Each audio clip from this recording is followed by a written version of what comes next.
What's happening, people? Welcome to this episode of Everything 9000. A bit of a special episode today because we've got a talented boxer in the building. He goes by the name of Solomon Dacres. Yeah. What's good, Solly? I'm all good, man. Yourself? Yeah, good. It's a bit of a crazy one, actually, because obviously we went to the same school. Yeah. 5 ways, big up 5 ways. 5 ways, massive, innit? Yeah. I remember being in school. Obviously, I was a little kid then. You and you're above me. Yeah. You used to walk past looking up to this giant and be like, yo. Yeah, man. I've always been one of the biggest. Yeah. But I remember when you were in school, like you were keen on rugby. Yeah, rugby was the one because obviously that was the main school sport then, rugby. The little football team. Yeah. And I just loved any sport, so I just got stuck into the rugby and I took that very serious. Yeah. Like yourself, I was in the Worcester Warriors Academy, their Premiership side. Playing for the county side, I was doing a lot of rugby. I was putting a lot of time into that. Yeah, I was very dedicated on that. Yeah. I read somewhere that you made a switch from rugby to boxing because rugby hurt too much. Nah, that's a little bit of journalist wordplay, Oh, okay. I don't know how you did that article, but you put that. But what I said was basically rugby. You get a lot of injuries week in, week out, and I was doing rugby and boxing for a couple of years, both together. Right. And I was just mashed up every week, man, doing both. And rugby is a rough sport. Head to toe, you just body's banged up every week. Yeah. And I couldn't sustain that with my boxing. Okay. Getting, injured every week. Little injuries here and there. Your legs are killing your knees, everything like that. So and then I made this transition a bit based on that. But what else was it? What was it that like? Okay, I'm doing well in both things here, but I want to go into boxing. What was it? Yeah. For me, with the rugby, it was okay. I could do my best, whatever, but it's a team sport, so I'm only gonna do as well as the team's doing. Right. And your opportunities are a bit more, you have to sort of get into a good team, and it's a bit of luck as well on your side, depending on who you're playing with. With boxing, I was like, okay, it's all on me. You want to control your destiny. Control my own destiny. It's all on me. I'm going to put the hard work in, and I've only got myself to blame for my own results that come. So for me, it was one of them. It was just putting it all on myself. You know what's mad? You probably won't even know that I know this, right? But I was in school. We just went to the toilets. I think it was the one near chemistry. Yeah. And you were there with Aman. Yeah. And you were doing, I was just going for a piss, normal. And you were there doing pad work. Did you go in? I remember that time. Did you go in then? I was there. Yeah. We were doing a little secret fight club in the toilet with, Illy in it. Yeah. He was setting it up, man. We had him, Ahmad, for he was a bit of a boxer as well. Yeah. And we would do a bit of sparring and that and match people up. Yeah. And I would go in and say, who wants to spar me? Yeah. Obviously, I was the biggest in it. I wanted to. Like, Ahmad, fair play, he put the gloves on. Yeah. And I ended up bashing him up a bit. Toilet keeper. It was good fun, that, man. It was good fun. It was evident then, like, you were keen on your boxing. Yeah. Then, you joined Wally boxing. Is that the first step? Yeah, Wally. So when I was still in school at 15, that's when I went down to Wally with Illy. Okay. Because he was boxing for the club and I went down with him. So I went down to Wally. That was close to me. I just literally walked there. Yeah. 15, 20 minute walk. Went down there. I was just training whilst I was at school. I was training at the club for about 6 months or so. Didn't have any proper fights then because I was still doing the rugby so seriously as well. So I just trained. I was just putting my foot into it a little bit, training and that, and then I didn't actually compete in it. Then I didn't come back to it till I was 20 when I actually competed then. Right, okay. So it's just like sparring, pad work? Yeah, just pad work down the gym, doing the bags, all the sessions and that. But I always loved boxing, but because rugby was at school every day and I was doing so much already, like county sides and academies, I just was like, I didn't really know where the future was with the boxing. It was just sort of like another after school when I had a free time sort of thing. Yeah. So I didn't have that pathway, which I wish I'd have known then, that I could have stuck with it then and gone on to better things like I have now. But everything happens at the right time for the right reasons. You know, so. Yeah. Do you remember your first fight? Yeah. My first fight, knocked the geezer out first round, man. Oh, was it? First round knockout, yeah. I thought I was Mike Tyson for it. First fight come out.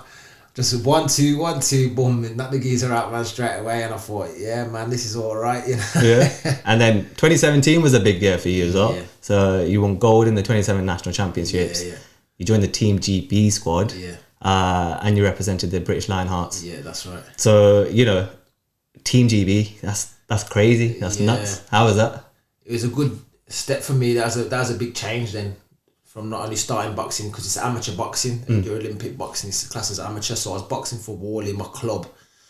And then 2017, I won the national championships and got into the GB squad. So from there, it was like, going from 3 days a week down my local club to run a full-time like professional setup, Olympic setup then. So that was like another turning point for me to then progress myself massively, going onto the GB squad. You know, we went around all around the world, all mad countries, Kazakhstan, Uzbekistan, all these mad places. But they got really good Olympic hard boxers, guys. hard, toughened guys. So that for me, and then I was on a full-time training program. We're training 3 times a day, living in Sheffield Monday to Thursday, and that's something that really, you know, makes a lot of top fighters, you know, that Olympic system. Bit of a different question here. Like, if it was never going to be rugby or boxing, what were you thinking? What were you going to do for the day job? Yeah, that's the thing. It's a hard one because I don't know what I'd be doing. And sometimes I thank my blessings that I've got to where I am now, even though I've got a long way to go. Yeah. I'm thinking, you know, what would it have been? I'm sure I'd have found something. I'd have put my head into something, but I'm one of those that I just follow the path that's in front of me. Obviously, we mentioned you were with Team GB. Yeah. You were gonna go to the Olympics. Then the Olympics got postponed from last year to this year. Yeah. I mean, we're still not sure if it's going ahead, but it looks like it's going ahead. Yeah. Did you think maybe I want that, that medal at the Olympics or? Yeah. Well, what it was is the Olympic qualifiers are actually going on now, literally today and the last couple of days. So if I'd have stayed on the GB squad, it would have been this week was the Olympic qualifiers. Right. What it is there's me, there's a multiple people at each weight class on the GB squad.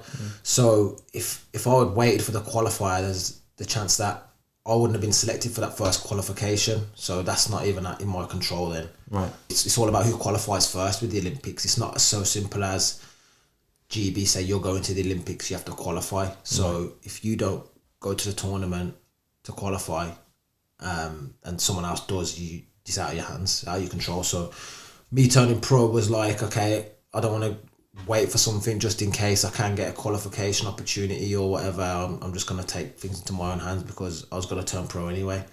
So, all the best to his Fraser Clark, who's on the GB squad, been there good long time, 11 years, and he's got his qualification bout today.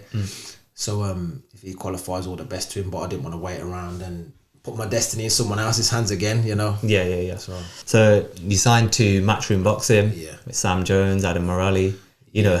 How did that come about? We're just thinking, we don't know what's going on behind the scenes. I'm just thinking, my boy Solly's doing this is mad. Just talk us through some of that. You've got a deal here, loads of people talking to you. How does it come about? So obviously when I was on GB, you get a bit more, people that are in the professional game of boxing, they look at the Team GB squad because they know that's like the talent pool there. More times than not, someone that's come off the GB squad's going to be more likely to be successful as a pro fighter. So I had Sam Jones, who was talking to me for a bit, before last year, from S-Jam Boxing, that's my management, and he was talking to me back and forth, just asking questions if I was looking to turn pro, and it wasn't pressuring me. I said, I'm going to turn pro, but I just want to see what's happening with the Olympics qualification and all that. Speaking back and forth, and then I met up with him when I was in Sheffield on training camp 1 week, spoke about it and thought, okay, there's so much going on, postponements, this and that. Let's make the move. So I made the move with Sam Jones and Adam Morelli with S-Jam Boxing, that's the management crew. And then with them, we went to promoters, like the bigger promoters, Frank Warren, Eddie Hearns.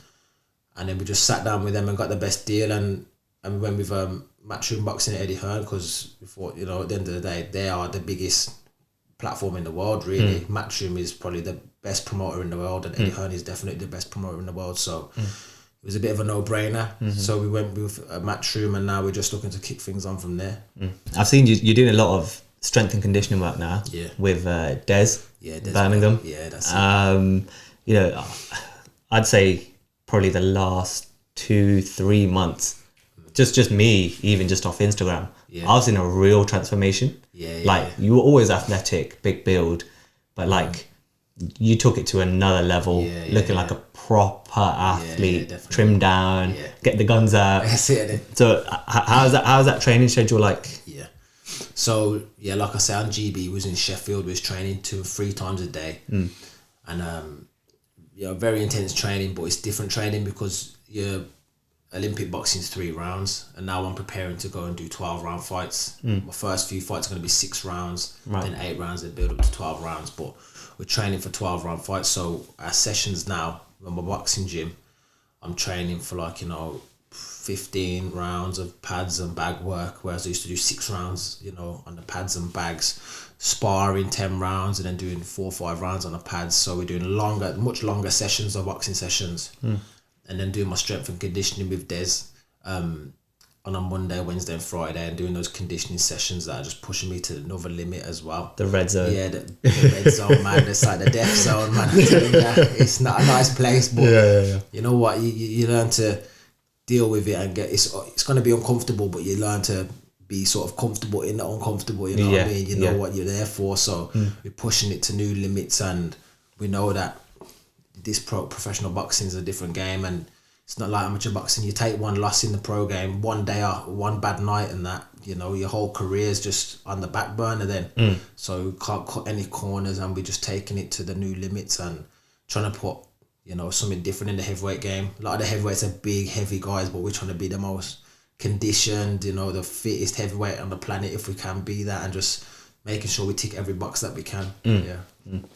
There was a lot of excitement for your debut, because a lot of people thought this is as prepped as an amateur can be. So you've done several rounds with AJ, Daniel Dubois, Joe Joyce, etc., etc. Now, especially when you were sparring with AJ, did you see, just from the other side, okay, that's what I need to do? Or how much did you learn from all of this? That's what sparring's for. Anyone else sparring, if it's another amateur, or like when I'm sparring Joshua, you try and learn little things.